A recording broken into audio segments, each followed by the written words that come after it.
Well, ladies and gentlemen, we've entered December. It's official. And we here at the Wicked Wild podcast have decided to give you your gift a little early this year because you've earned it. You've had a great year.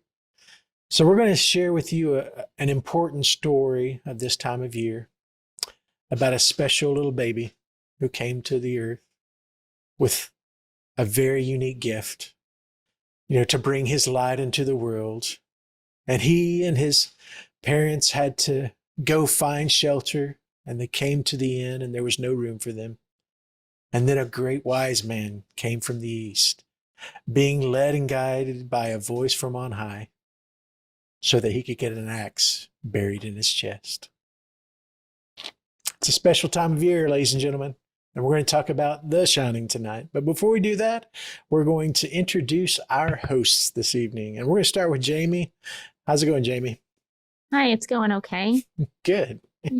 So does 6 months isolated in a luxurious mountain hotel for you, is that heaven or is that hell?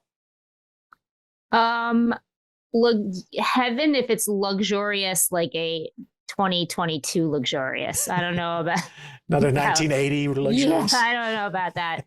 No, being like it appeals to me more that like when they describe it as cat. First of all, we've all been through isolation, unfortunately, in the past couple of years. So I found it funny when they were talking about cabin fever and like all this stuff because like it hits so differently now. Yeah, us all having to do that in like apartments or like people with families or going with their parents who they haven't lived with in forever. It's just weird, But and it makes me think of the people who had to isolate during COVID by themselves. It's a hard, but to me, it seemed like a dream to isolate, like to just live in a hotel for a couple months. Same. By yourself.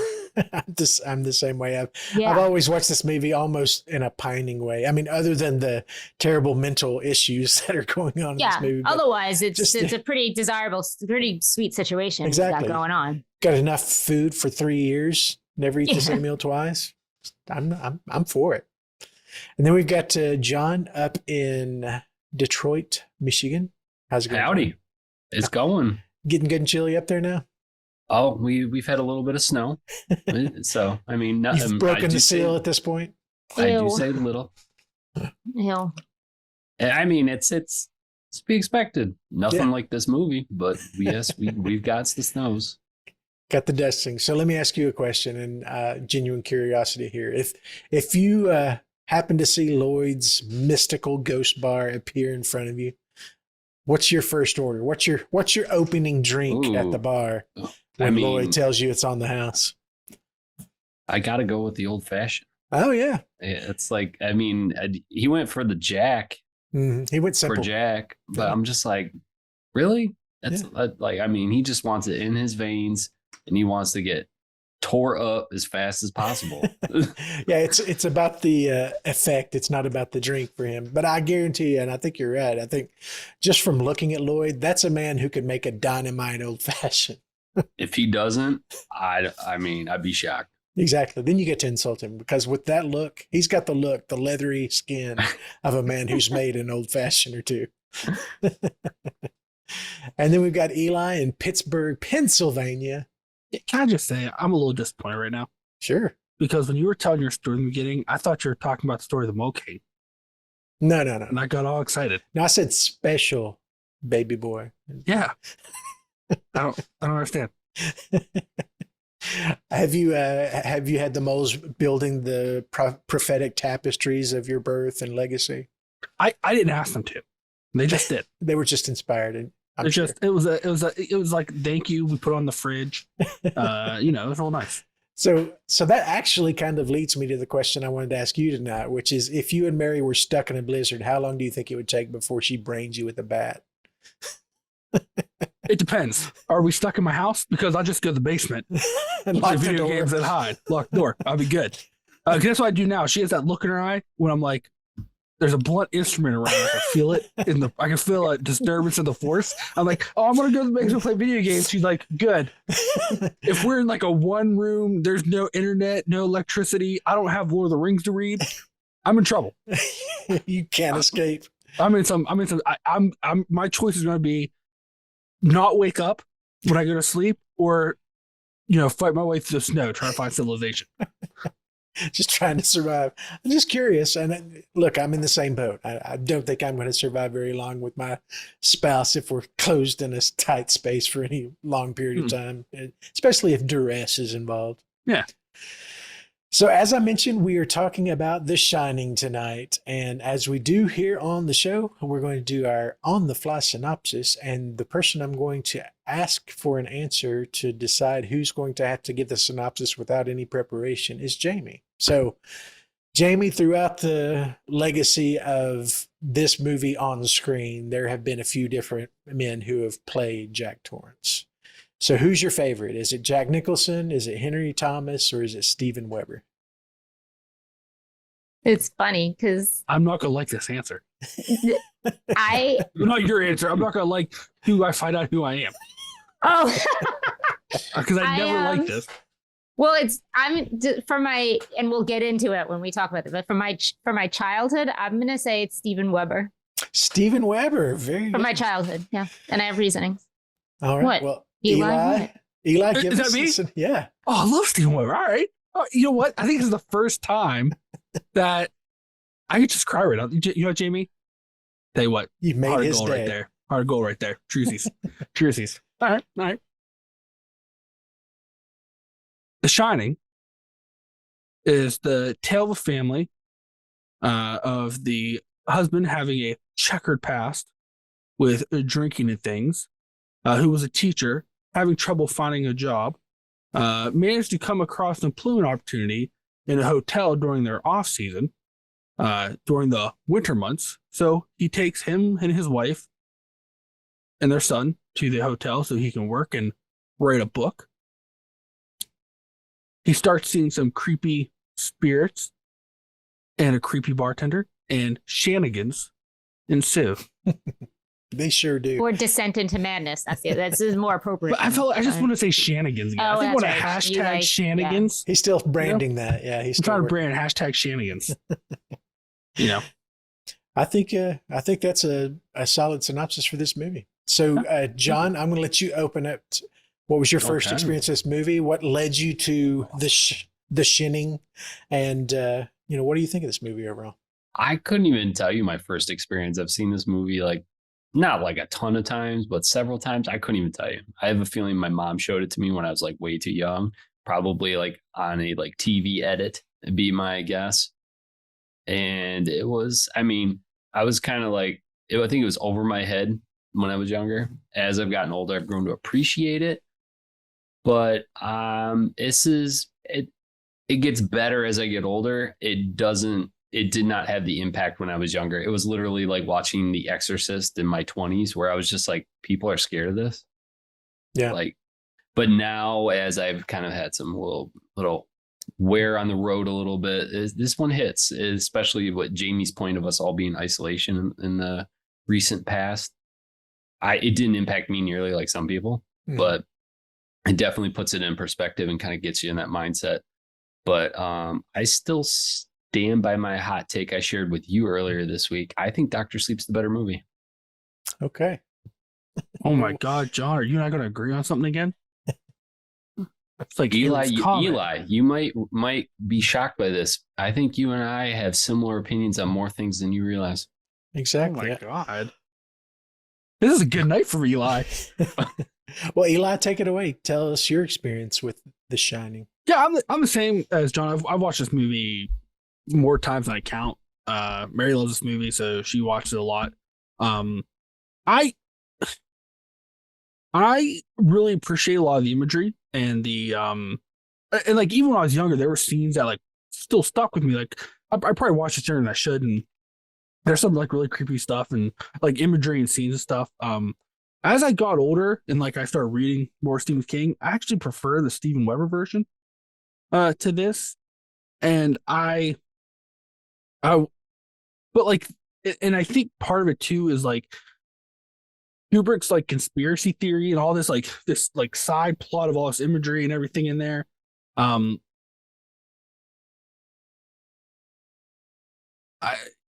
feel like he should have just made a movie about that instead of I'm going to talk what I really want to talk about in this other movie. But I mean, there's like Jack Nicholson's fantastic in this. Like I said, there's a lot of creepy scenes. Like the set design for this was amazing. I even when I was young though, I like this movie has a really the tension in it is pretty good. That ending scene though is the most ridiculous thing. I laughed as a child, and I still laugh that last shot of Jack Nicholson. Oh, him in the maze. Him frozen, right? It's so dumb. It's so dumb looking. He looks like what's that? The Year Without Santa Claus, the Snow Miser. Like every time I see him, that's what I think. And like as a child, I still laugh now. And like as Mary always likes to watch this on Valentine's, which I don't quite understand. What? And I feel like I should be a little concerned. Yeah, there's more to that story for sure. Yeah, but like I feel like I still appreciate the aspect, but as I get older, I find a lot more issues and like things I don't like about it. And I think Dr. Sleep fixed a lot of that for me. And I was nervous when they said that they were going to count this one as canon. But then like I think it fixed a lot of it. But so that made me appreciate things more because I've known what they do with it in the next part. But this part of the movie is one of the gold standards for like set design and kind of like the imagery and stuff in the scenes. So yeah, that's what I think. Fair enough. Yeah. All right, Jamie, what do you think? First, I'm going to apologize to anybody who actually does watch on YouTube because I changed my background 8 times because the blurring is driving me insane. So until I get a green screen, like it's driving me insane. Okay. Like John, I don't remember, like everybody, I don't remember when I first saw this because this is a classic movie. I do know that I saw it by 1997 because I did watch the mini-series remake on television, and I looked it up, and that was 1997. I have not rewatched that in recent history, and I would like to find that because as a kid, I liked that better. And so I never read the book. I'd like to know, and I don't remember the differences between the remake, which I know was a more faithful retelling than Kubrick's version. And I'm going to get a ton of hate, but I'm not a big Shining fan. Like, this is not a classic for me. This isn't, are people afraid of this movie? Like, I don't think there's nothing about it that's scary to me. There's nothing about it's yes, it's objectively beautiful. The score, the cinematography, the set pieces. I'm not going to argue any of that. But the movie as a whole has never been like, and I've seen it multiple times and I rewatched it this week for this show. The movie's never done a lot for me. Jack Nicholson's playing Jack Nicholson. I don't even think I think he plays crazy great, but he doesn't actually play family man great. So like, he's kind of a dick right from the beginning. Like the descent for me doesn't even work because from moment one, they're driving up there and the kid's like, I'm hungry. You should have eaten dinner. It's like, if he would have at least started, which I could be completely wrong. Remember like Steven Weber playing like a family man who like makes a descent into like an asshole. Whereas like Jack Nicholson's kind of a dick, like just from straight up. He seems like just cocky and like, I don't know, like he just it doesn't come as a shock that he is like turns into what he ends up portraying. And he also does it faster than it should with a movie that's fucking 2.5 hours long, which this movie does not need to be 2.5 hours long. But Kubrick likes to just watch things for minutes at a time and think his shots are beautiful and just stand there and stare at them. So, like for the movie being so long, he literally goes from one day being fine in the movie to the next day kind of being a dick. Maybe not as mad as he is at the end, but he just goes from being fine to telling her like, fuck you, I don't make me my dinner or whatever. She comes in to see if he wants dinner and he's like such a dick about it and whatever. So anyway,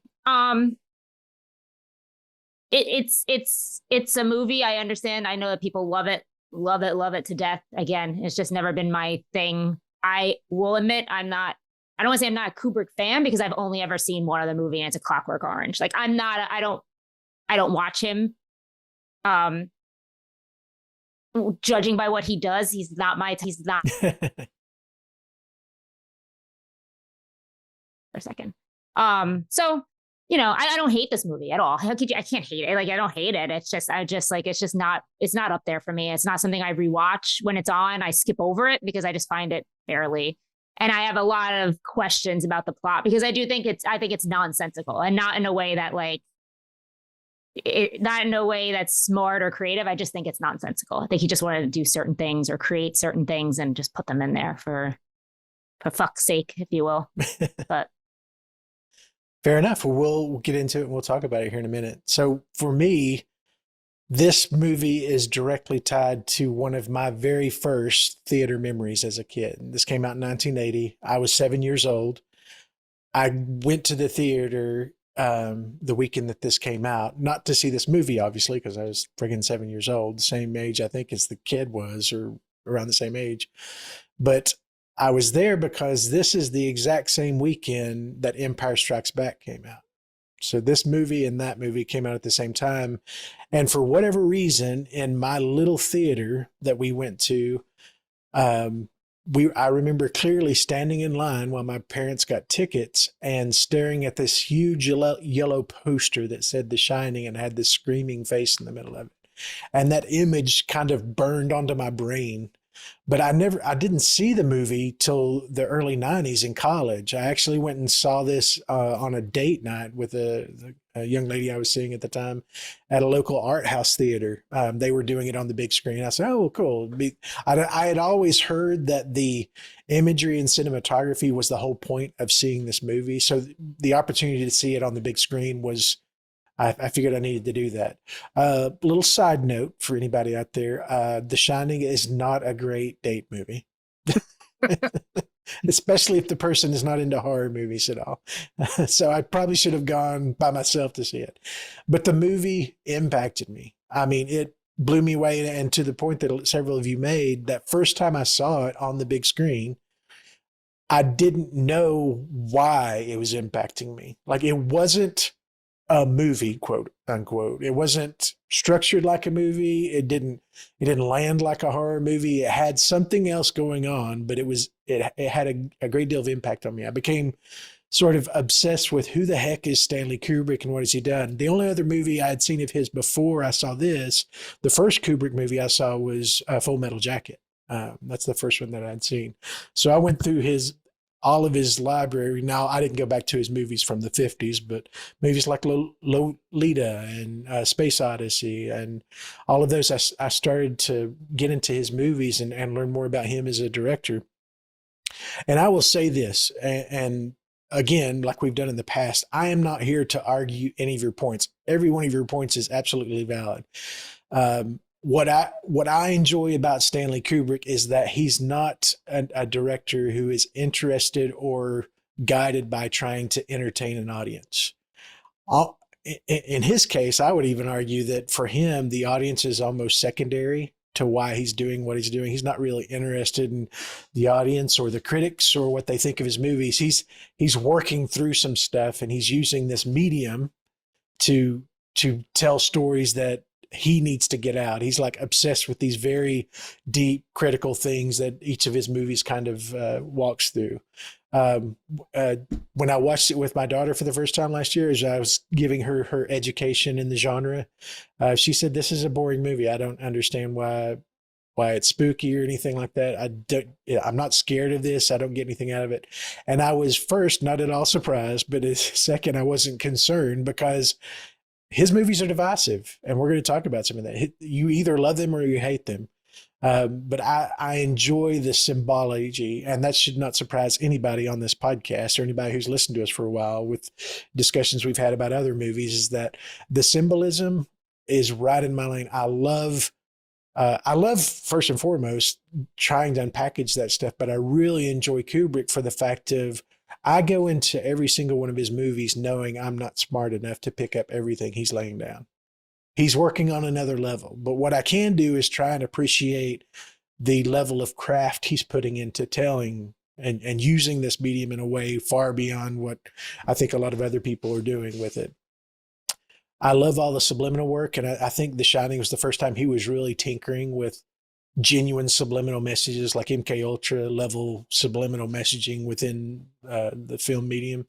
There's something I see new every time, like little things, and it's all subtle, and it's not referential, and it has nothing to do with the plot or the story. It's things like the position of furniture in the background while they're having a 2-camera discussion, like when they're switching back and forth between Wendy and Jack, and they're just having a conversation, and I'm watching freaking furniture change or books change order behind them.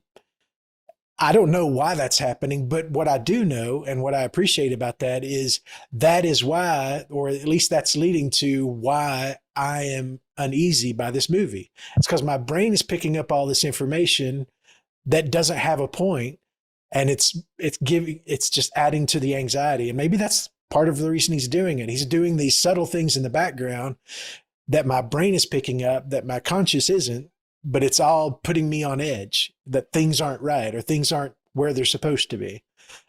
Which, if that's what he's doing, that's brilliant. If it's not, then I'm too dumb to get what the deeper story behind a lot of that subliminal stuff is.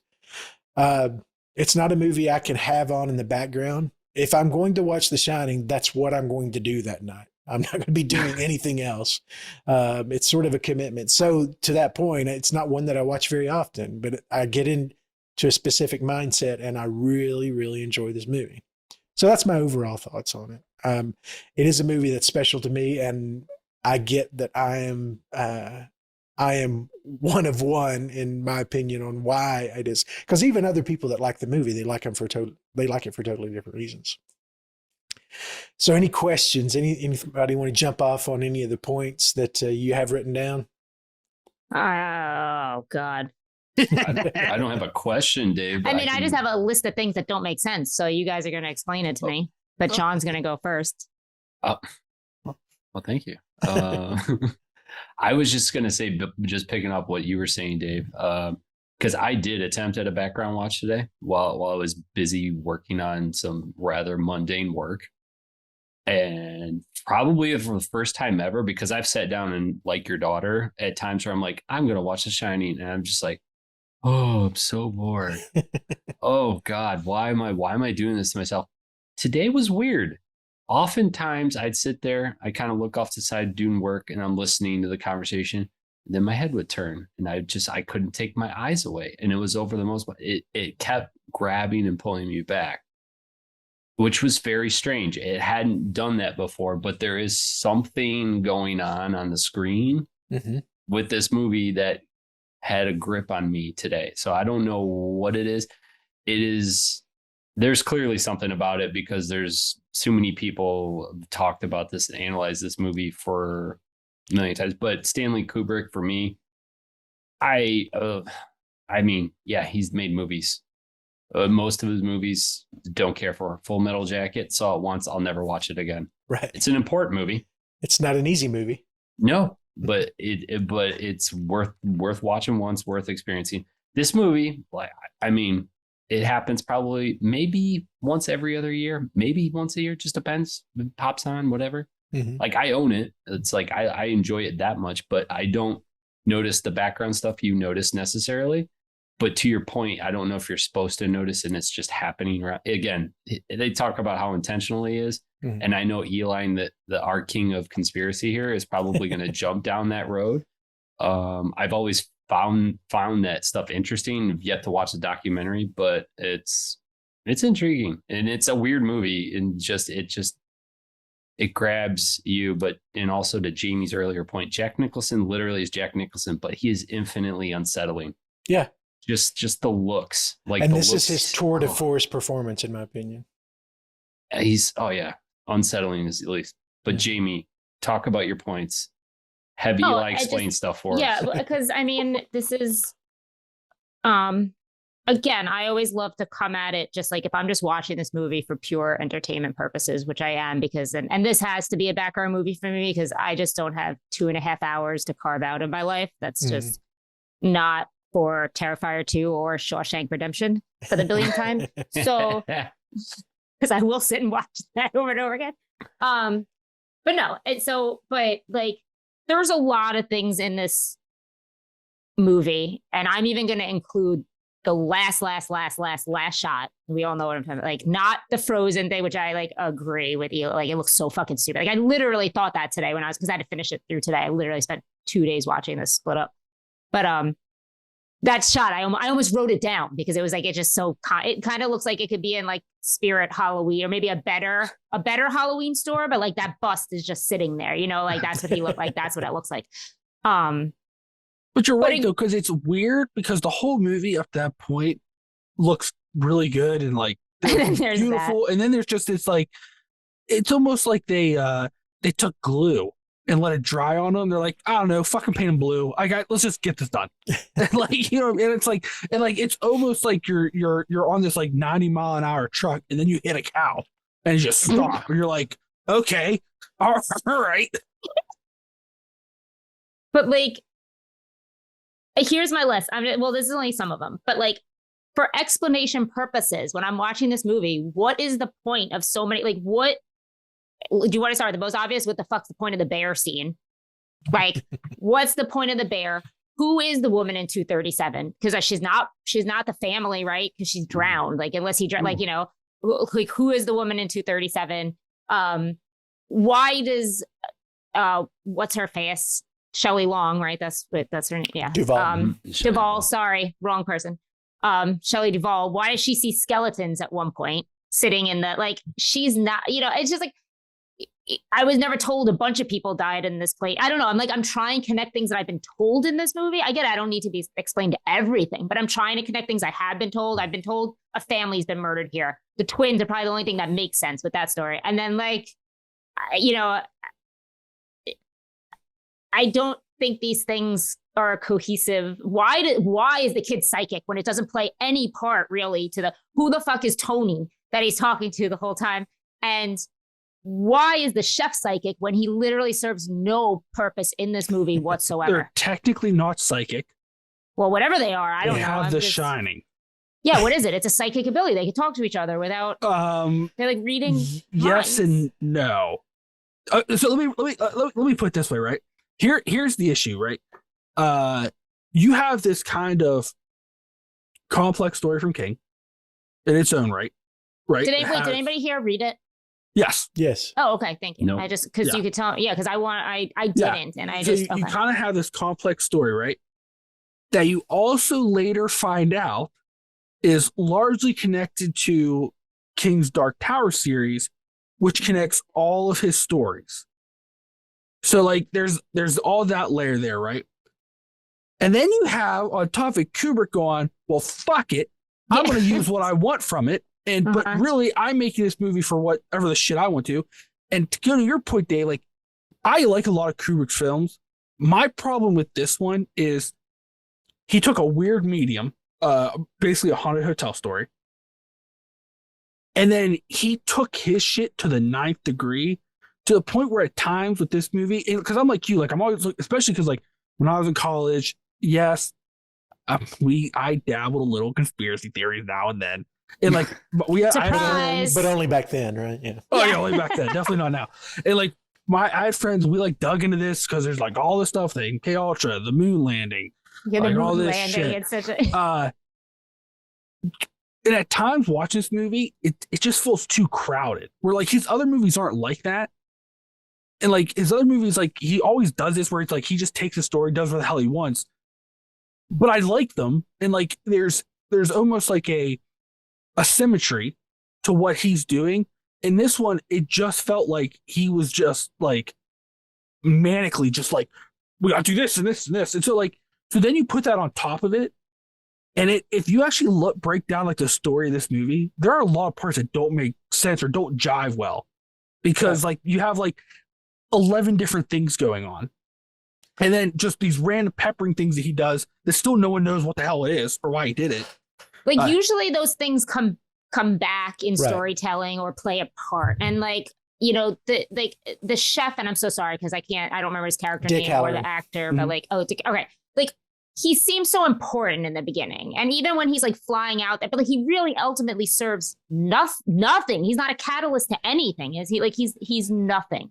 Here's my take on that. And the ironic thing about everything that you've just pointed out as going nowhere are the structure of the original King story. Mm-hmm. Those are things that were all very important to the King story. It's almost like Kubrick is mocking King by keeping those things on because they don't lead to anything. And in my opinion, that's fine that his book also stunk like that. No. In the book, all of those characters play pivotal roles in the plot progression. Okay. I'm sorry. So they do. Okay. But the way Kubrick's using them is their throwaways. He's literally insulting the original plot by taking these pivotal characters. Like Dick Halloran is the reason that the mother and the son survive in the original story. Mm-hmm. Like he genuinely. You seem like he will be in this. Like you meet him and you think, and especially when he's getting on a fucking plane for these. And when he turns the corner and Jack sinks an axe in his chest, that is just Kubrick giving 2 middle fingers to King.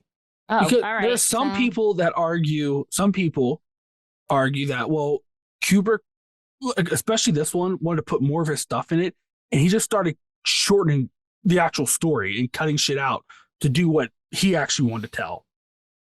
There are some people say is King has a reputation of being very picky. Like he really wants his stuff to stay true to his movies. And he normally tells directors, like he'll say, hey, like, this is what I'll help, whatever. And that pissed Kubrick off. And so then he just said, fuck it. It just went and demolished it. I'll be honest. I don't know why they picked Kubrick to do this.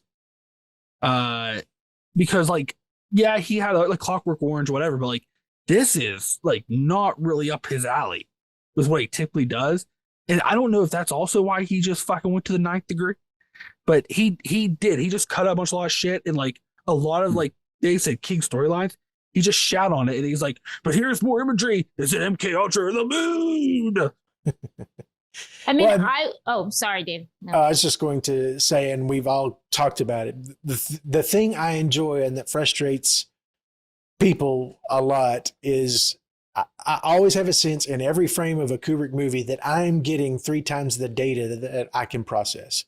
There is so much data on the screen, and a lot of it doesn't lead anywhere, but it's in there. And so I value it because he's put it in front of me, but I don't know what to do with it. So I'm always frustrated and confused and anxious when I'm watching his movies. And I think, especially in this one, that's sort of his point.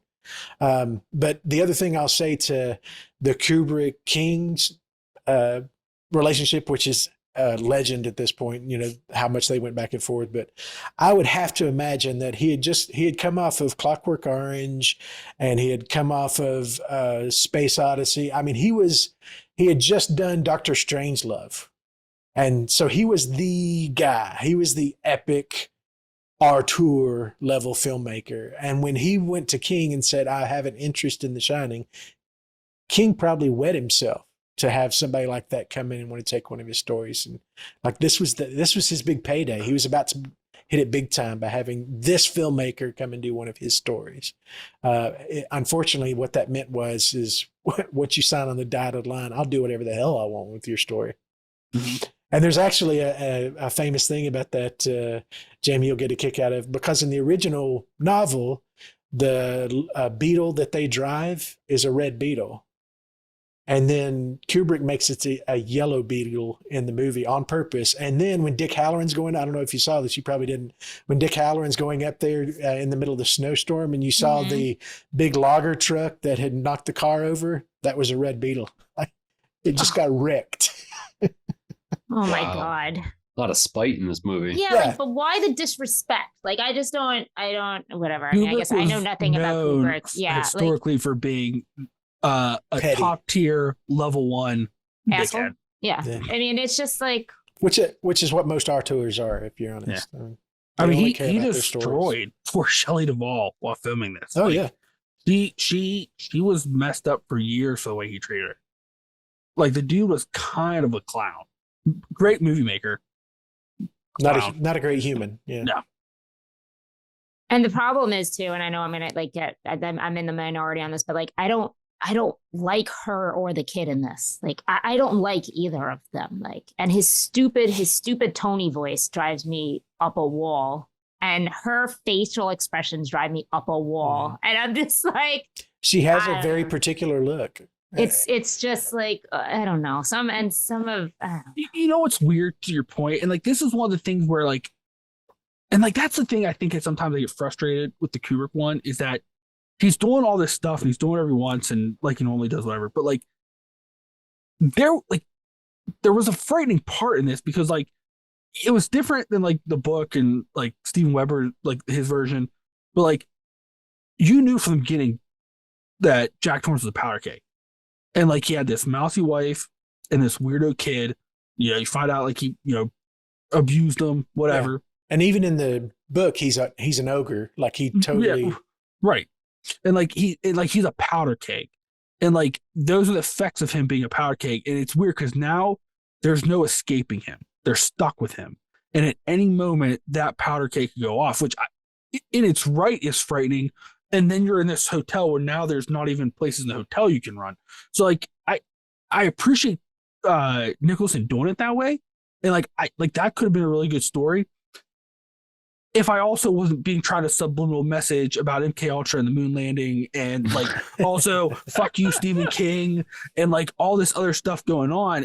So like, it's kind of weird because like there's parts of this movie I really like when it's kind of focusing on that, or how like it's, well, what's the worst road to go, like dealing with him or dealing that there's fucking ghosts in this hotel.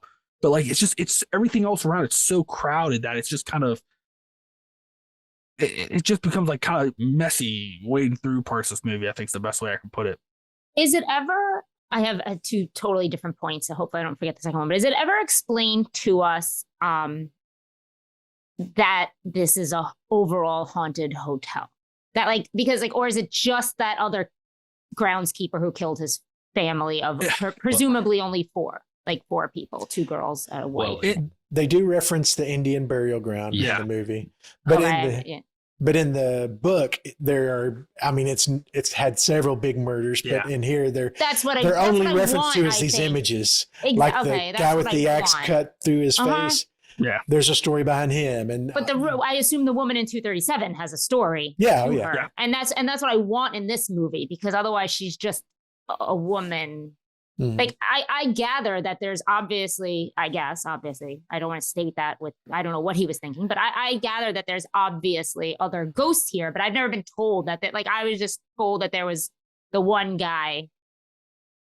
Not that those have to be exclusive. I think it's just, you know, I just like would like some story on her. Like she comes up, she walks out, and then you never get a note. That's it. And the beauty of that, in my opinion, is that's the way. If I was in a hotel that was haunted and I was having these images thrown at me, that's the way I would experience them, because I would not have preternatural knowledge of but then what I'm maybe we looking should at. See more of them. It would be cool if he went to like different room. I mean, then we're talking, it feels like an American Horror Story hotel episode or something, but it would be cool if we got them around the hotel, like just different and glimpses, like you said, maybe. I think that's what it is too. I think because I'm just given like one other or two, you know, but with nothing, it's like, it feels different than like what you're saying. I would like if there was a bunch other and you just get glimpses with no explanation. It's kind of like 13 Ghosts in a way. Like I'm just saying, like saying glimpses of things and assuming or making your own story of what happened to these people. And the beauty of it, my take on it at least, is this is a Kubrick film that's being haunted by a Stephen King story. So that it's good. So that statement brings me to my other comment that I want to make that I just find funny, is that there's like these, it's just funny when I'm reminded that it's a Stephen King novel, because my Stephen King, everybody, but me as a child, what I'm saying, my Stephen King was Sleepwalkers and like Pet Cemetery and like these crappy movies that I loved so much. But then you have the Shawshanks and the Shinings, and you're just like, what the fuck is going on? Like, it's just funny because when I think Stephen King movies, I still think of, I used to watch Sleepwalkers. It's so bad all the time, my friends and I. And Pet Cemetery is one of my sister and I's favorite horror movies, like the original. And it's like, those are the ones I think of when I think of Stephen King. And it's just funny that there's these other, and that's to the point of everybody saying why, like Kubrick doing this one, like to me, it's just like, it's odd that it was this major force did this movie. And I'll say this to this, and I don't know what Eli's opinions. To your point, Jaime, thinking of The Shining, the movie, as a Stephen King story is probably not fair to either one of them, because this is not a Stephen King movie. It's got some basic structure that was stolen from it, but it has nothing to do with what's being done in the. And I am right. Shawshank was Stephen King, right? Yeah. Thank you. Oh, no, I love the movie, but I never read that. Yeah. No, I agreed it because Kubrick basically bastardized The Shining. He like took it down to the bones and then added his own shit to it. Mm-hmm. And that's where you have a lot of these like kind of short erupt things where like some of these characters like, well, what was the point of them even being there? Because it's almost like whether it's being petty or like he just didn't give a shit or it fit into his motives of what he was actually wanting to talk about in this movie. He just did whatever the hell he wanted. It's like, it's kind of weird. I almost kind of wish King would have directed his own version of this down the road, The Shining, because like I know I'm like a shit for this, but like he directed Maximum Overdrive, and I love Maximum Overdrive. I love that movie too. It's so good. He had a hand in the miniseries, right? But he didn't direct. Yeah, but he didn't. What did he do? Did he write the? He did the screen did treatment. But yeah, he did. Okay, I just knew he had a hand in it. Yeah, it was Mick Garrison that directed that. Oh yes, I think it was. Yes, you're right. Yeah. But like a lot of people are like, oh, The Shining, Stephen King. I was kind of feel a little dirty when I'm like, yeah, Stephen King's The Shining, Kubrick did, because it's really not his Shining. It's Kubrick. No, Shining. it's not. Yeah. And I kind of feel bad about that. And it's like Kubrick just put enough of King's story in there that he couldn't get sued for basically taking the title. Like that's basically what this came down to. I do have a question. I don't know if there's an answer or not, but is there any significance to the date of the last picture at the very end? July 4th of Do you not know what 4th of 1921? July is? No.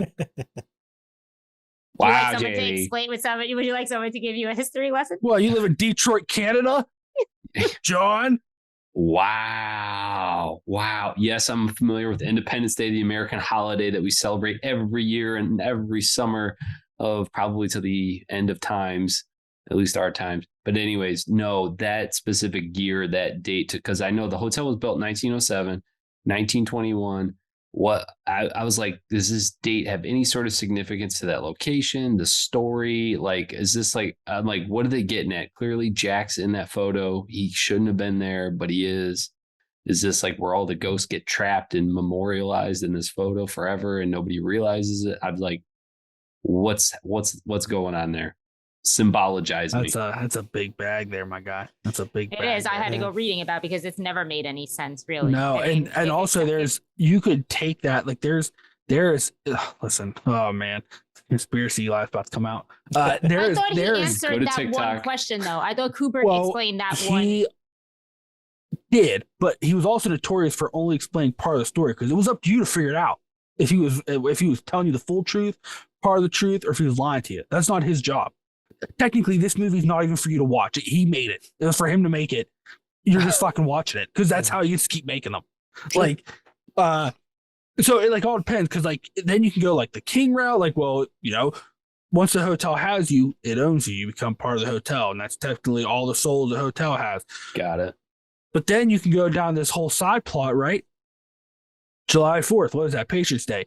Patriots Day. What was that code word? MK Ultra. MK Ultra, because what they were doing is they were trying to make the Patriot program, which was the super soldiers, the MK Ultra, but that didn't work the first time around because they were finding out that people were actually kind of doing what they want, but just going toward the end of the means to the end of what their common goal was, but you really couldn't control them because it was really weird.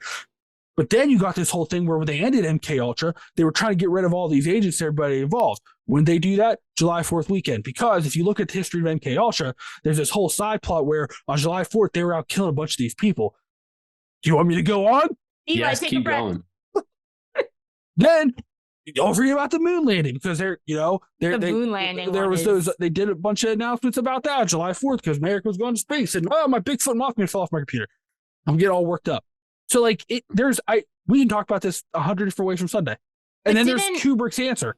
Yeah, Which- isn't his? Am I wrong? Wait, I was going to say it, but I could be reading someone else's answer. It was like that, like the hotel absorbed his soul or whatever. Well, yeah, And, that's like, that's the the original first thing. story. Yeah. that's is his. That's his. When you die, you become part of the hotel.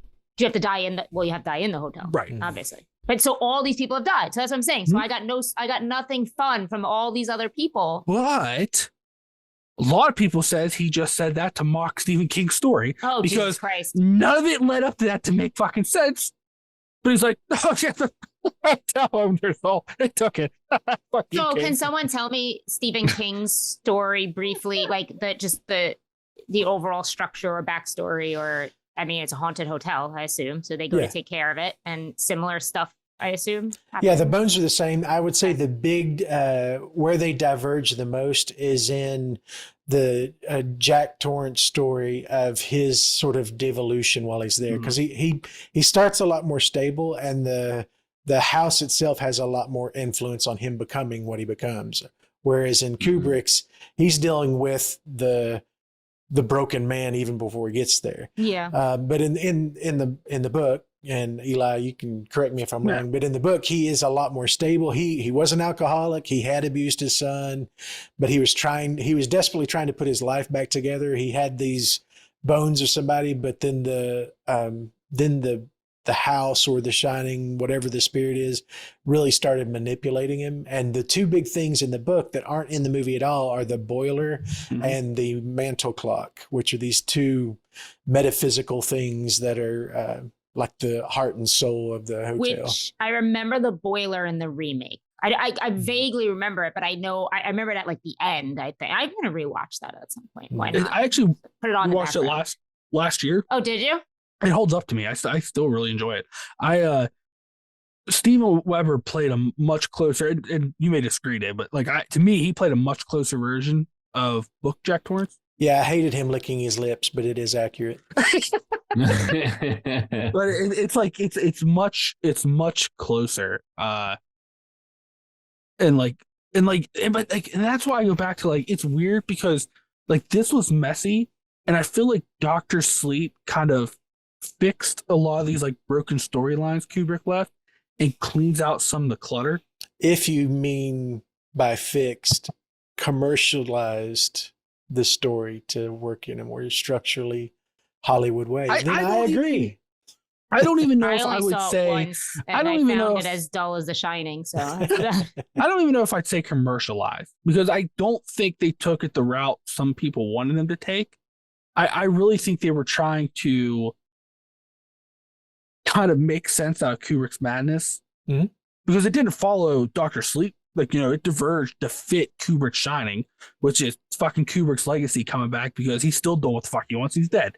But like it just kind of, I don't know. It's weird because like this one, it feels like Kubrick went way off. Like, I mean, he was always kind of off the rails, but like I said, there's always a beautiful symmetry to me that, and like Clockwork Orange is probably one of my favorite movies he did. But like this one just felt like he was on a 3-day coke bender, and like the true Kubrick came out, and like it was just like it was almost as maddening trying to figure out exactly what was going on throughout this, as of what he was actually saying. Well, and that leads me to my first question, and it's a two-parter. First, and I have my own opinion, is this a horror movie? No. Is it even a psychological thriller? No. Sort of borderline. Is this a movie that's outside of genre definition? No, it's a drama. When you can't, I just put it in drama. Drama. You know what? I would say drama is a broad category. I throw everything in there that doesn't. Yeah. See, I would say so, Dave, but I wouldn't say that as a compliment. Well, I would say it just as de facto of how Kubrick does his movies. I don't know that any of his movies are genre movies of any kind. No, but they're story. Like they're like most of his movies, there is a story. Like there's a story at his heart, and he's using that as a guide to say whatever he wants to say. What is the story of Eyes Wide Shut? Exactly. Never seen it. Intentionally. Wait, I'm going back for 1 second though.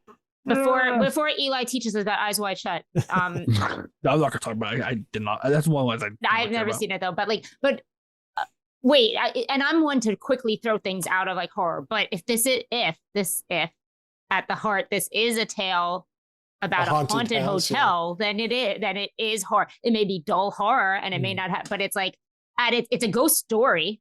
Then at its core. Well, maybe when I say story, Dave, I don't mean like a structured like story, but like there is a plot line that you could follow. There's a structure for sure. Yeah. In this one, it's almost like you're riding through a haunted house, and then you go around a corner and I'm in a doctor's office. Then I go another corner, I'm in a basement, an old lady showering. And I'm confused how I got in her house. Yeah, I think Clockwork Orange is the same way. I mean, it's See, I think there's a plot line you can follow, and like he does what he wants around that plot line, but there's still that there's still that grounded point that you can come back to, and like this, that's not there. I disagree. You know what, Dave? It's okay. We're supposed to disagree. I ain't scared of nobody. I believe it. I'm not asking you to be You want scared. to come at the Mole King? You come. Try to take my It's crown. not an attack. It's a differing. You're point. attacking me personally. As Okay. a surprise to absolutely no one, I have been in this Halloween Horror Nights house, so I guess they do consider it horror. Yeah. So that was my lead up question. My follow up to that is then, what do each of you believe is the main subtext story in this film? What do you think, beyond the king crap, which obviously Kubrick wasn't mainly interested in, but he did have a structure of getting through 3 acts to some sort of resolution, whether you agree with it or not. But what do you think was the main thing? I mean, there were 12 or more things that he was trying to say, but what do you think the main thing he was trying to communicate in that subtext level? Oh, me personally, the government's lying to us and tricking us to believe the lie. Okay. That was what this was about. I just assumed some sort of mental illness descended into him. This time around, actually, I felt like the story was the creative process and trying to kind of like birth something out into the world can literally destroy you and your family. Mm-hmm. Especially when you're doing it on your own or attempting to do it in a vacuum. Yeah.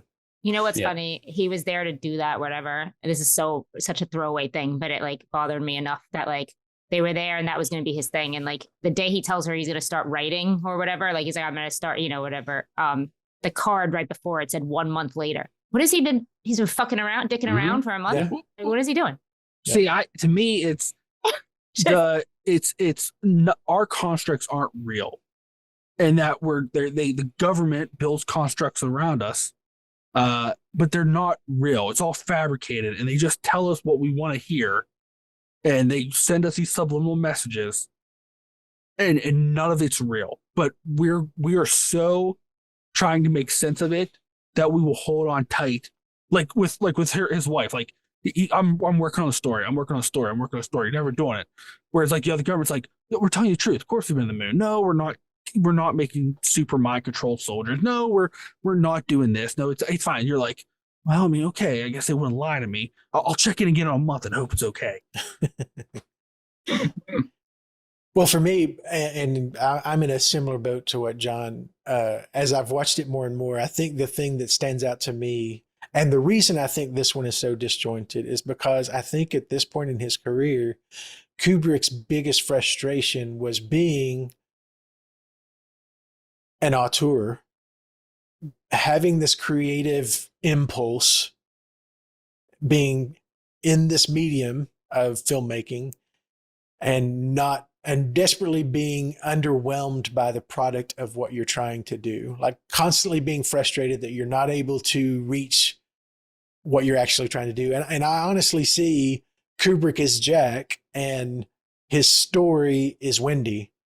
And that's sort of the relationship he's having internally with himself, is he's got this impulse. Jack is the one who's decided, I'm going to tell this great story. I'm going to create this amazing thing. I can do this. I just need to be separated and allowed to do it. That's the way Kubrick's mindset, that he wants to live this vacuum. We've talked about it before. He wasn't a very pleasant person, apparently. He wasn't somebody who was open to collaboration. He was going to do it his way or no way. So he's this Jack Torrance kind of character in real life. And then he has this impulse to want to tell these stories or to share this part of himself that always seems to fall short. So the harder he tries, the more of this ghoul he becomes, because he gets more and more angry and more frustrated. And honestly, when Wendy's there, Wendy's never there to question Jack about his story or check in. She's just checking in on him as a human. Trying to make him fucking lunch and dinner, and he's just yelling at her. But the more self-conscious he becomes, the more defensive he becomes. And I think that is a reflection of who Kubrick is becoming. He's kind of presenting to himself or presenting to the world his frustration of being somebody who is creative but hates his creation. Do you think Kubrick would have that kind of insight though? Because that man was 100%. fucking unapologetic about everything. Exactly. No, do I think he was self-aware of that? Absolutely. I think he was. If you look at his movie Lolita, I think he was very self-aware of human impulse and male impulse. And Eyes Wide Shut, I think he's very self-aware of the human condition. So yeah. I'm not arguing that. I don't think he would look at himself that way. That like I don't think he would look at himself negatively into the fact that this is what I'm turning into trying to make this, and people don't understand, can't keep up. I think it's more of, in his mind, this is what people are turning me into. Mm-hmm. But all the stories you've heard, Eli, and you just referenced it earlier, who was the person that Kubrick targeted throughout the entire filming of this movie? Oh yeah, Shelley. It was Shelley. She was the one who was the target of his like unapologetic abuse day in and day out. I think that was for different reasons though. Why? Guy was a dick. Well, I think it was because if you watch some of the interviews, like she wasn't acting the way he wanted her to act. Because I know there's like a famous story about the scene where he's coming through the door with the act, and she wasn't reacting to it correctly. Well, the scene on the stairs, they did 127 takes. It's still in the Guinness Book of World Records as the most takes for 127 takes of that high intensity scene. What? Yeah. Like how could you pull out one? It He reads did almost not- like a he- straight take. Had so many issues with her, she wasn't acting the way he wanted her to act, and He needed her broken. That's why. That's in my opinion why he did it. It wasn't about she did anything wrong. I'm going to grind this scene through you until you become such a broken person that I get what I want out of it. Like he does his stories. So basically, he was forcing her into method acting. Oh yeah.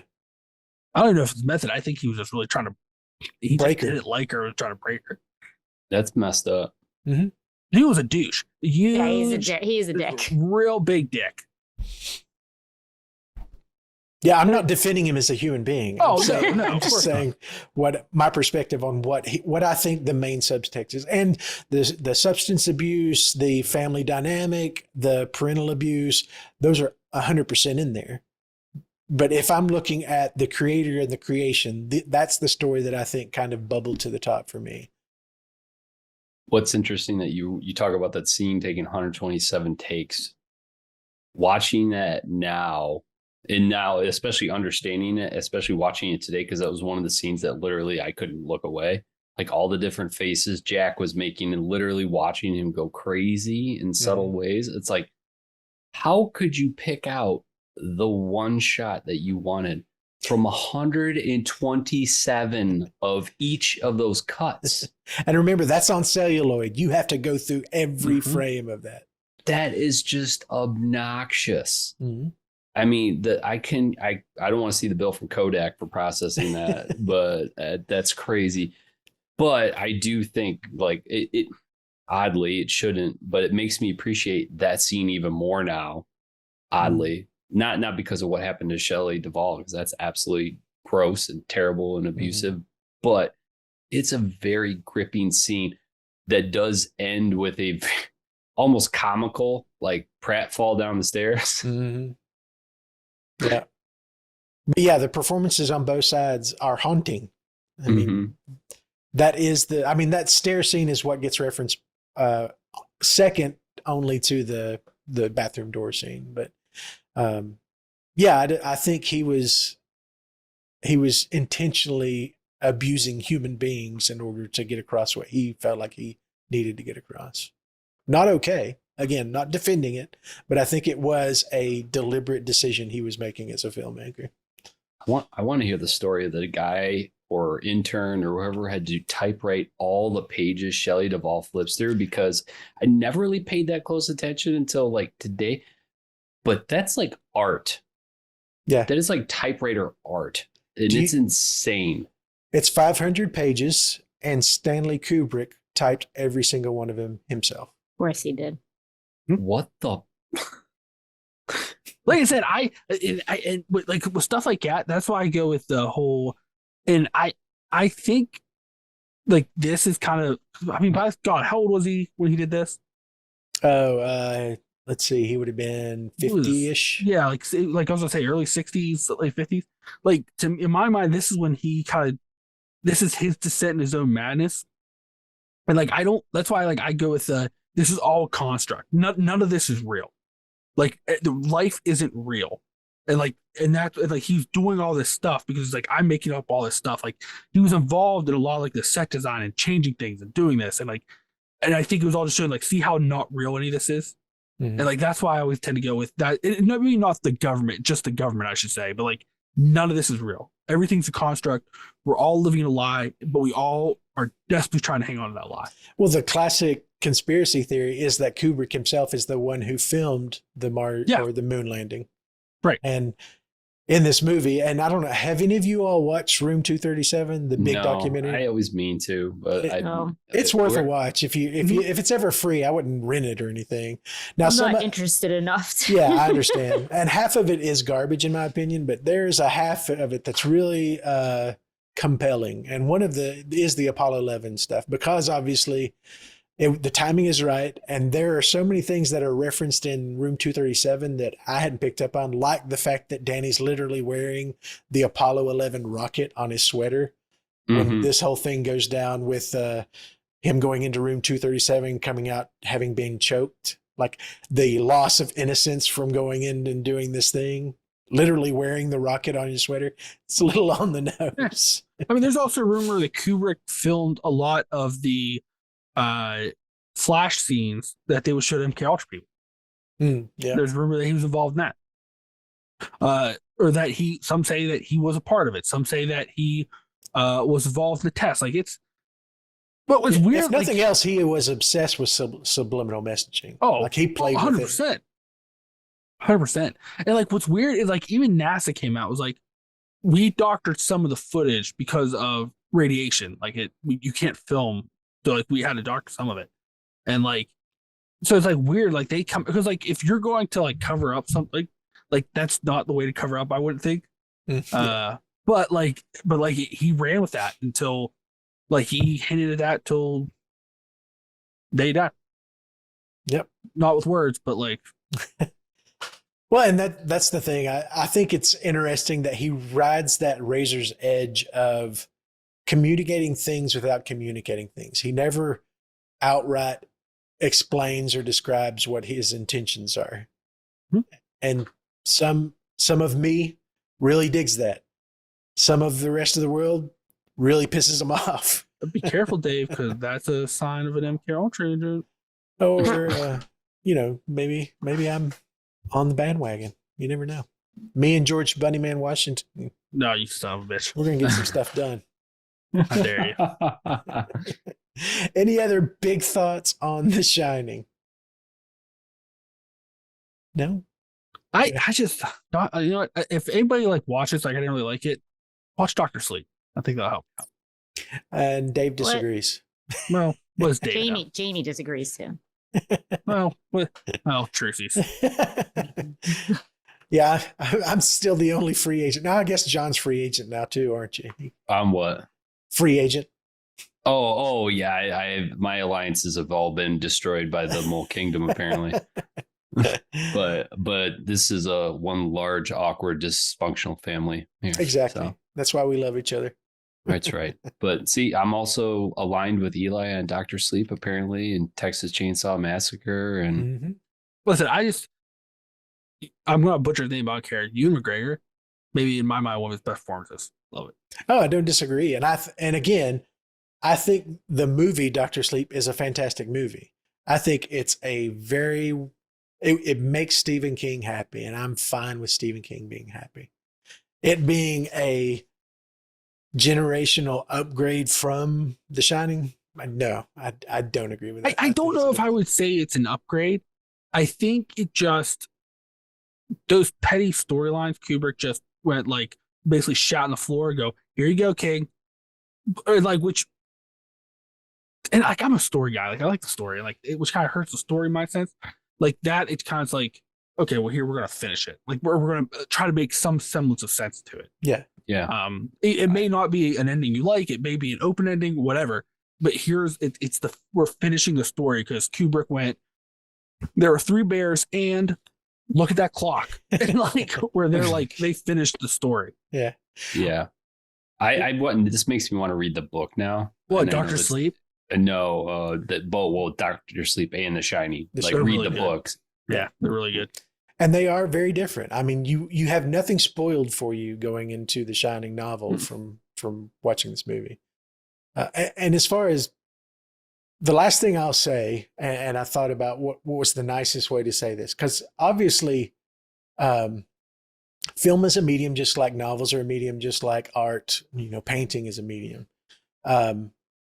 As far as novels are concerned, I enjoy Stephen King. He's one of my favorite genre authors. I love reading his stuff. I love The Shining. I loved It. It is probably the pinnacle of my favorite horror novels. As far as story structure, I think he's extremely talented.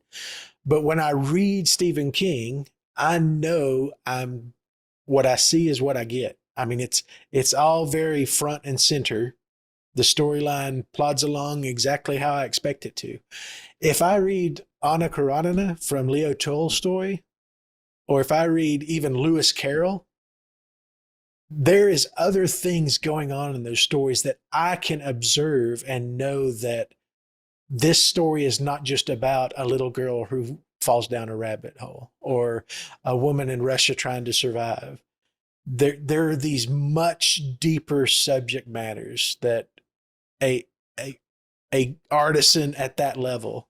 And I'm not saying Stephen King's not a good author. I'm saying that Leo Tolstoy and Stephen King are telling different kinds of stories at different levels. And that's the way I feel about this movie. Man, Dave, I generally agree with you. I just think this one, though, which he typically does, but I just think in this one, he like started it, blew it up, and was like, well, here's where all the pieces point. Like, forget about the story. Who gives a fuck? Look over here. I think he would have taken a gallon of kerosene and lit the whole damn thing on fire if he actually felt that way. I think he provided the product that he was happy with. He had no need to put out a movie that he wasn't happy with. I think this is exactly the story he wanted to tell. That's my opinion. Story or message? Exactly. Is it a story? And or is it a message? I'm still not sure what story he's even fucking telling in this See, thing. I think that's where it comes down, the difference between me and Dave. Dave's classifying as a story he want to tell. And to me, it's he loosely used the story to just tell you a message. Mm-hmm. I think that's the core argument around right here. In 2.5 hours. Yep. It's a long message. It's a very long, short message. So what's the message to you, Eli? But like I said, this is all a willful construct. Everything is a lie, but we'll do whatever we can to hang on to the lie. And that anytime something real breaks through the construct, we will desperately try to fix it instead of facing or instead of pursuing what is real. We will desperately try to hold the construct together, which is Shelley Duvall's character. Shelley Duvall is the construct? No, she's the one that no matter what happens, Trying she's to trying put the pieces back together? Yes. Instead of facing the reality of the situation. Yeah. And like the ghosts weren't ghosts. That's what was real. Jack was becoming real. But she didn't want, but not many people will want to admit the lie to themselves. And then you had Danny, who was in both sides. Who's Tony, by the way? What purpose does anything that Danny does serve in this movie? In this movie, Dude, absolutely he does nothing. serve in this. Yeah, he's In the Danny's Everything. innocence. in the book and in Stephen King, like Dark Tower universe as a whole, much more. But okay. But I'm in just this saying, movie, like in absolutely this nothing. movie, every part about him, his shinning, his friend in his head, like this evolves into nothing. It serves nothing. Yeah, in It's this, not. it doesn't. And a lot of it happens behind closed doors, so it doesn't even involve other people. In But the that's movie, why, and, in my mind, the only reason he kept a lot of that was one, because The Shining, but 2, Had to use because the he title. could use it to express that Danny's father was seeing what was becoming real. His mother wanted to keep the construct, and nature versus nurture. He's seeing both sides of the coin, and it's up to him to choose which side of the coin he wants to see. Which, by the end of the movie, he chooses to stay in the construct. Or maybe Danny is the inspiration of creativity, and Jack is tormented by him, his inability to control him, and the more he tries to manage him, the more damage he does to. And maybe you're an creativity. agent of MK Ultra. You were there. And maybe wish I understood movies like you guys do. Listen, I have spent more hours than I care to admit in doing much research on the internet with a group of friends because we were going to crack the code on this. On this movie, you were gonna do it. Listen, before like it was weird. Like when this was always like this kind of weird undertone in this movie that wasn't like mainstream.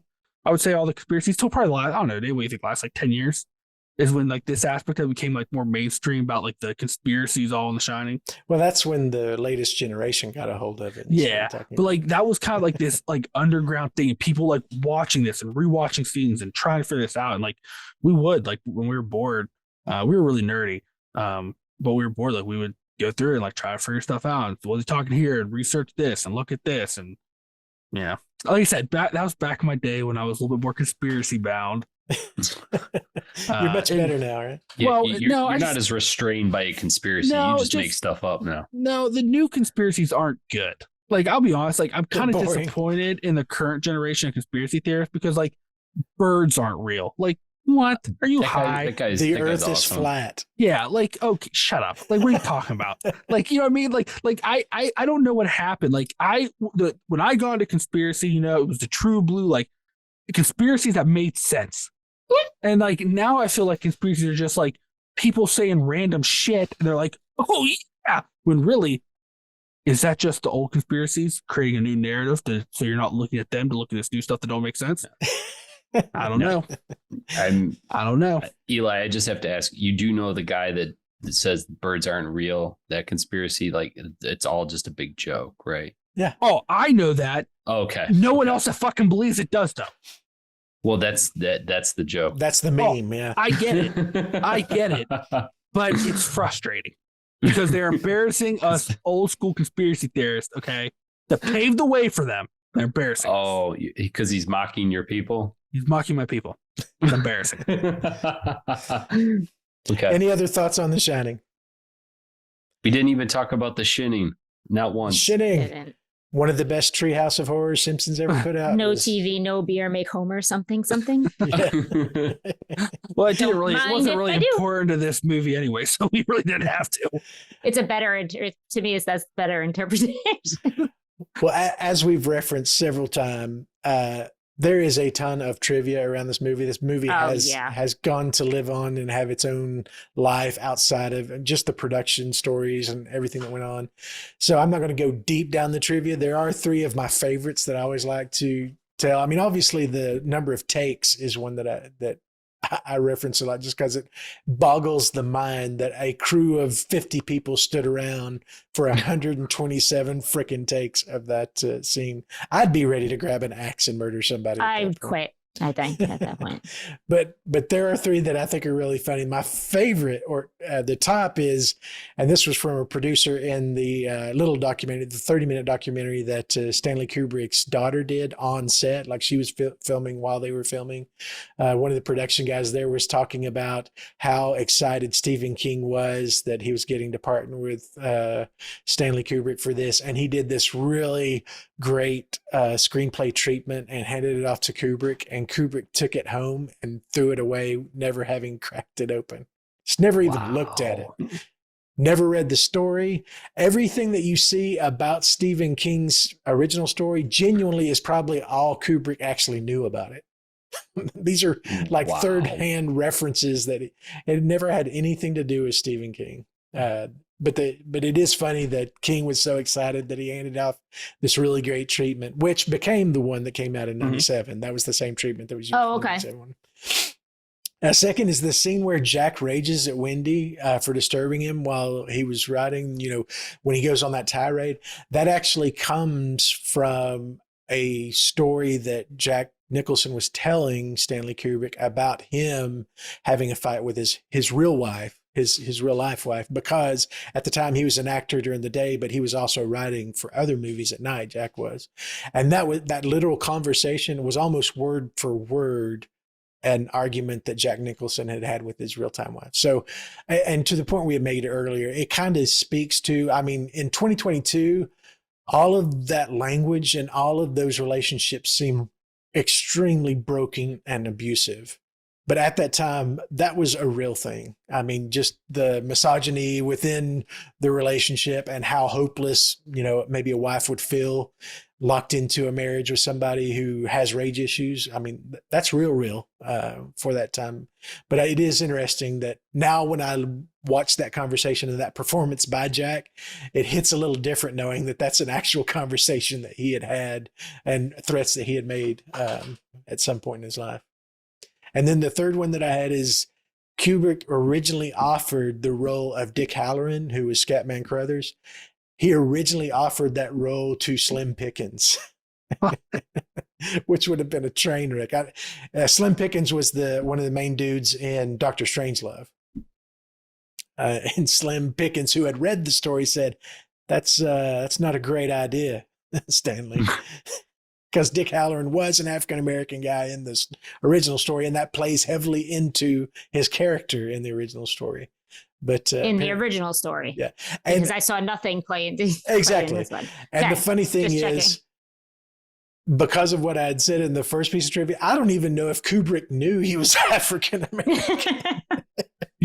I have made the comment before, like when he made this, it's like he read the back of the book, like the little synopsis. It was like, fuck it, I got it.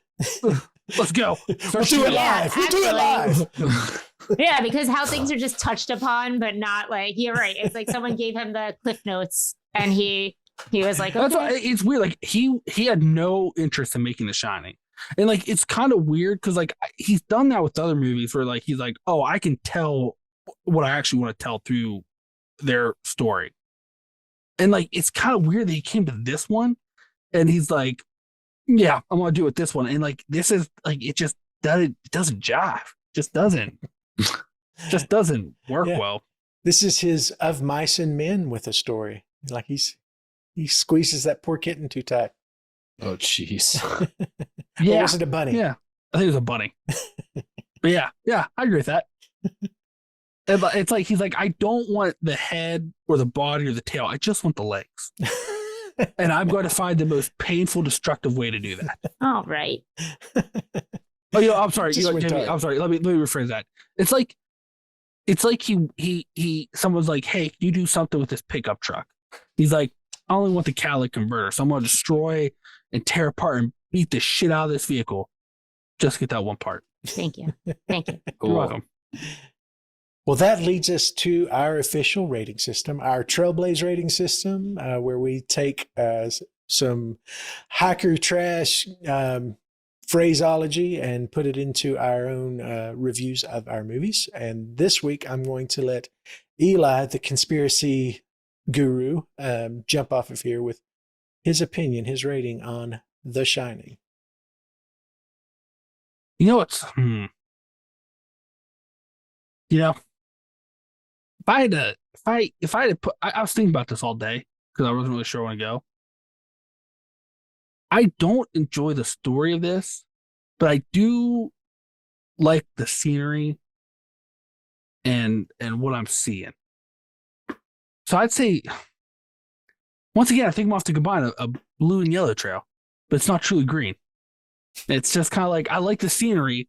The path is shitty. I keep stepping in deer poop. You keep taking this weird path. I do. I don't know why I keep walking down it, but I do. I don't either. Is it because MK Ultra's making me? No. So it's Jamie, you tell me. It's a fun distraction that's a lie, is the way that a blue and yellow. Yes! Yes! That's exactly what it is. Oh, perfect. I could have said it ain't better myself. Jamie, what do you think? I'm pretty sure if I have definitions correct, this is a true just yellow for me, where Just a miss. Yeah, or not worth what everybody gives it for me. Like, I mean, because this movie is in, whether we agree, whether everybody agrees or not, it's considered a horror icon. It shows up everywhere. It shows up in, I don't want to say I'm using this as an exaggeration, but every horror movie has points to The Shining. Every horror convention has merchandise from The Shining. Everything. Literally, I was playing Back for Blood again this week. They have the carpet from The Shining. I mean, like, it's not. It is in Cooperstown. Everywhere. So, for me, it's like, I get it, guys. Like, okay, but I don't get I get it when everybody's doing this for Jaws and paying homage to Jaws. I don't get it with The Shining because it's just not that movie for me. Yeah, but I don't hate it at all. Like, it's just not. It's not a Jamie movie. There you go. John, what about you? I'm stuck between two. You want to walk down my poopy trail with me? No, I just can't make a decision. It's like I'm thinking it's like a unicorn trail because it's like so special and specific, and it's a whole bunch of different colors, or like a fruit striped gum trail. My God, we're just making up a million trails. Yeah, because you can't use unicorn unless it's something so special. I love unicorns. It's like one of my things. Well, that's the reason why I'm stuck between. So we'll go, for Jamie's sake, we'll go with the fruit striped gum trail. Which you just told me something else looked like. Oh, my bagel. Sorry. It's colorful, John, but the flavor don't last for long. There you go. And then sometimes you occasionally get a good one, and the flavor like outlasts every other thing in the pack. It just depends on your view. I can't believe this is what we're turning this into, but okay. Yeah, we've just made mud at this point. Well, I'll go with the clear. I'll join Jamie in using the actual definitions that we've got in front of us and say that this is 100% trail family for me. I know that's not shocking to any of you, but this movie needs protection. It is important. And it is one, like I said, I don't watch often, but when I watch it, I have to watch it. It's not something that just blends into the background. It has my full attention the entire time I'm watching this movie. And it means a lot to me. Like I said, it's tied to my first theater experience, loosely, but, and then when I've seen it, it changed my perspective on what films could be. So that's my opinion on it. So Eli, what are we going to be talking about next week to follow this bad boy up on Campfire Tales? Well, we're going to talk about, a lot of people that know King's Lore.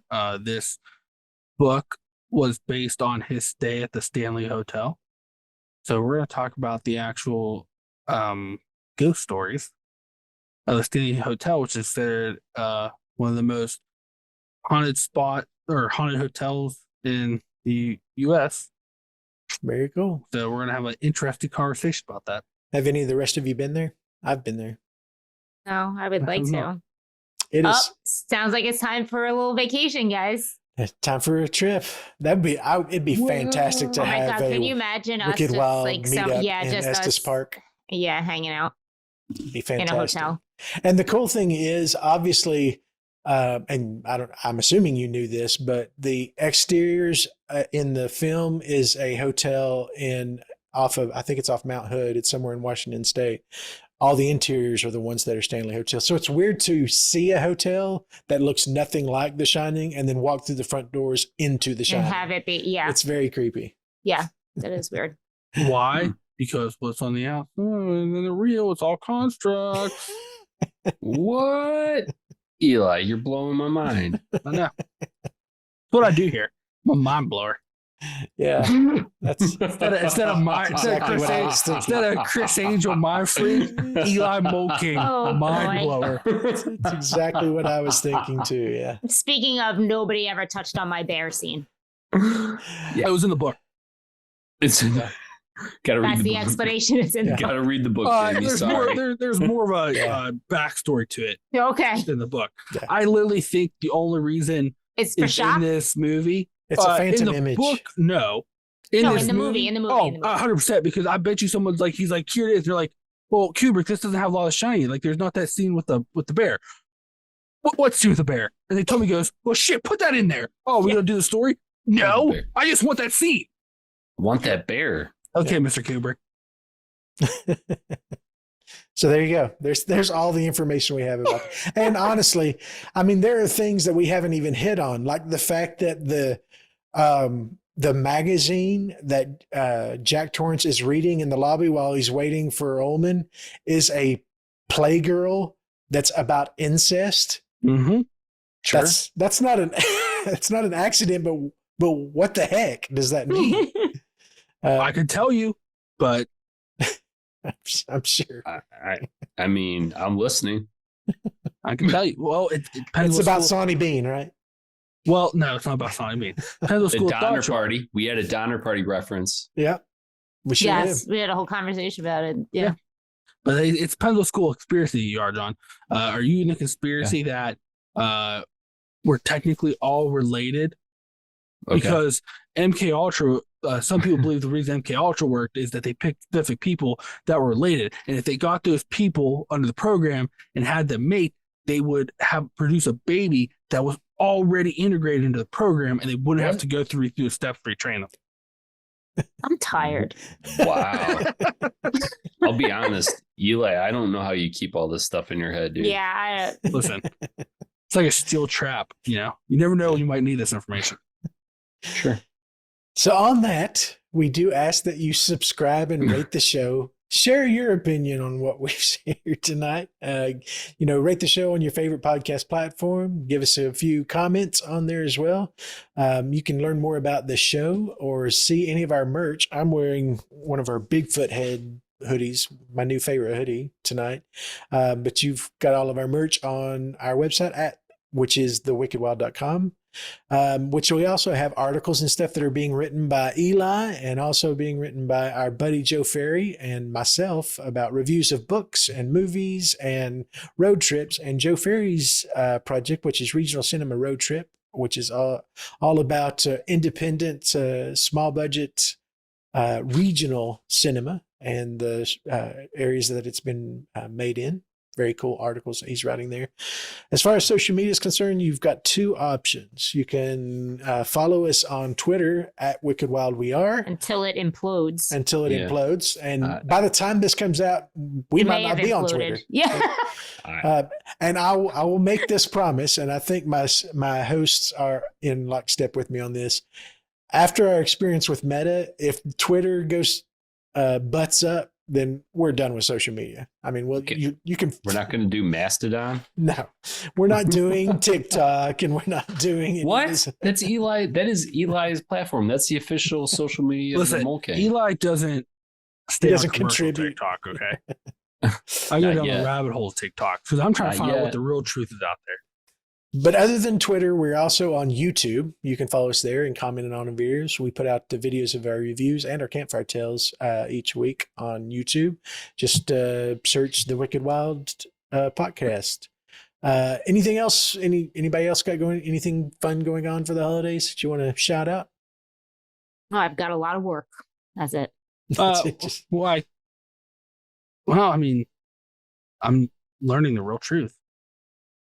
Okay, I'll be bringing. I think good. I as learning. Care the to elaborate on this? I am going to elaborate. I'm the Mole Kingdom Army. We need warriors who are looking to fight for the real truth as well. So this holiday season, if you find it in your heart to become part of the Mole King Army, let us know. Yeah, and so it's begun. He's actually. If I get enough people, I will make a member shirt like MUFON. But cooler. How dare you bring up MUFON? Listen. MUFON stays within the construct. Okay. What about WUFO? What about ours? WUFO. WUFO is a construct. Mole Kingdom Army. We go where the truth takes us. There are no borders or boundaries. So where does Jeff live in this? Is he in the construct or is he in the army? He's in the army. He just doesn't know yet. I think he insults Eli every time he brings it up. As for it is a little bit. Jeff is. A little bit. But you know what? One day you'll all be sorry when time comes. You come knocking on the Mole Kingdom door. Let's put it this way. If it gets there at that point, I'll already be dead. Hey, and if you find out that I'm dead, then it's already too late for all of you. Okay, Dwight Schrute, let's move this along. If you have any questions or thoughts on the podcast, first and foremost, thank you for listening. If you've got all this way, we'd love to hear from you. Give you any advice on movies if you want to know what we think about them, or if you want to give us some advice on what you'd like to hear us talk about in the future. You can send us an email at podcast, podcast, at thewickedwild.com. And as we always say as we're signing off, our recommendation to you is that you get lost, because it may be the only place you can find yourself. And The Mole King. have a Merry Christmas. Oh, God.